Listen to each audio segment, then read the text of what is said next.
So a federal judge just found by a preponderance of the evidence that Donald Trump committed crimes in his efforts to overturn the results of the 2020 presidential election.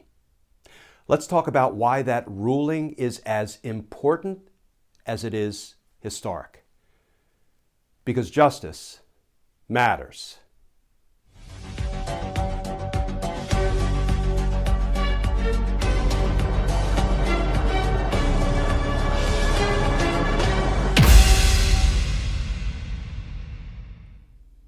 Hey all, Glenn Kirshner here. So a federal court judge, Judge David Carter, just found by a preponderance of the evidence that Donald Trump committed crimes in his efforts to overturn the results of the 2020 presidential election. Here is how NPR is reporting the story.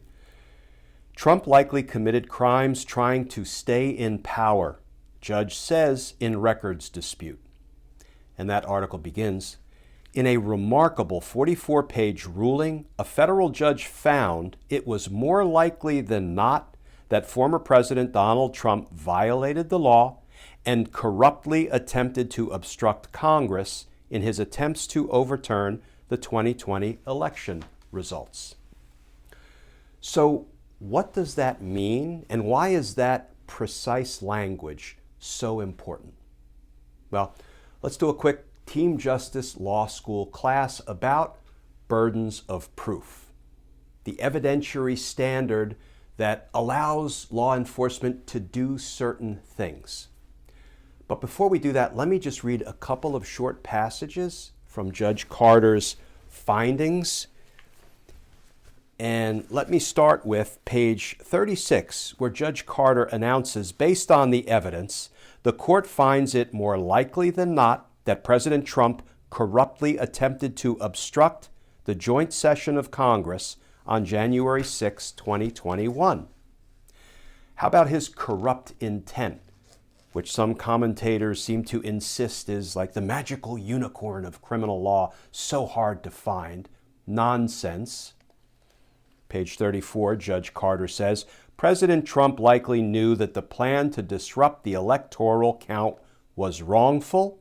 His mindset exceeds the threshold for acting corruptly under the relevant federal code section. The judge goes on to say, based on the evidence, the court finds that it is more likely than not that President Trump and Dr. Eastman, John Eastman, dishonestly conspired to obstruct the joint session of Congress on January 6, 2021. And Judge Carter concludes with this. Dr. Eastman and President Trump launched a campaign to overturn a democratic election, an action unprecedented in American history. Their campaign was not confined to the ivory tower. It was a coup in search of a legal theory. The plan spurred violent attacks on the seat of our nation's government, led to the deaths of several law enforcement officers, and deepened public distrust in our political process. Okay, friends, let's go to Team Justice Law School for just a few minutes and talk about the different burdens of proof, just a fancy term for how much evidence does law enforcement need before it can take action against an individual. So let me start with one of the lower level burdens of proof, and I'll just talk about a few of the most usual burdens of proof that we deal with in the criminal practice. We're going to start with a low level called reasonable articulable suspicion. What does that mean? Well, if a police officer, for example, is out in the street patrolling and sees that a crime has been committed up the block, sees somebody up the block who might be associated with that crime, if the officer has facts that give rise to reasonable articulable suspicion, I know it's a vague standard, then that officer can briefly stop the person and question them to either confirm or dispel the suspicion. That's a low-level burden of proof. It also allows for a stop and frisk if you have reasonable articulable suspicion. Stop and frisk, of course, has been used and at times abused by law enforcement. What's the next highest level of a burden of proof after reasonable articulable suspicion? Probable cause. That's a big one. Why? Because if law enforcement has probable cause to believe a crime has been committed and a certain individual committed it, they can arrest that person.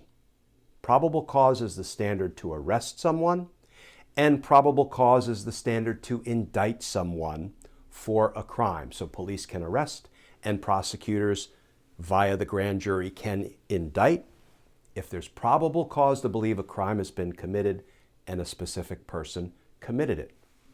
What is the next higher burden of proof after probable cause?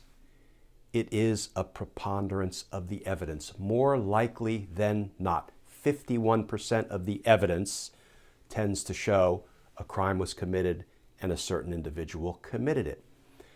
More likely than not, a preponderance of the evidence is a higher standard than law enforcement needs to arrest somebody. Probable cause is well below preponderance of the evidence. And Judge Carter just made several findings that a preponderance of the evidence, that higher burden of proof, shows that Donald Trump committed crimes.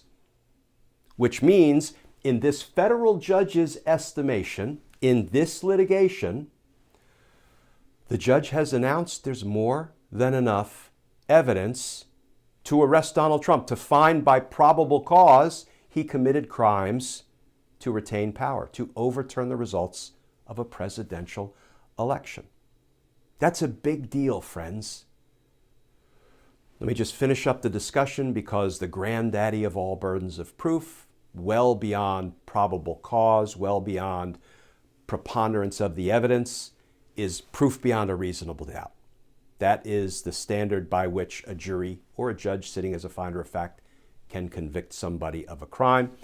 There's another one in there called clear and convincing evidence, which is sort of between proof beyond a reasonable doubt and preponderance of the evidence. Clear and convincing evidence is the standard to detain somebody pending trial because they pose a danger to the community or they are a flight risk, such that if the judge ordered them released pending trial, they would fail to return.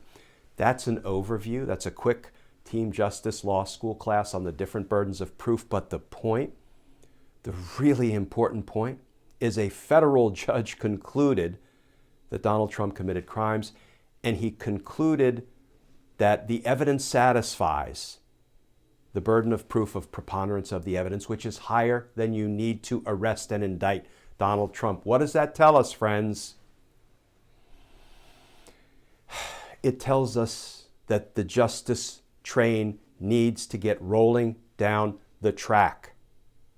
DOJ needs to move out. We're trying to balance our frustration with the need for patience.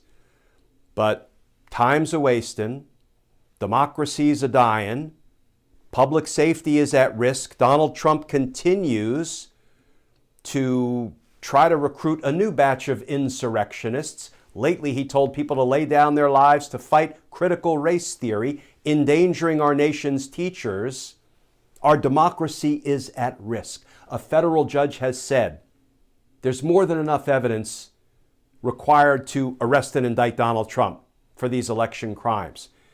It's time to move out. It's time to begin returning indictments against the command structure of the insurrection, not just the foot soldiers who were directed by Donald Trump in a conspiracy with John Eastman, according to Judge Carter. And it's time to move out. Because justice matters. Friends, as always, please stay safe, please stay tuned, and I look forward to talking with you all again tomorrow.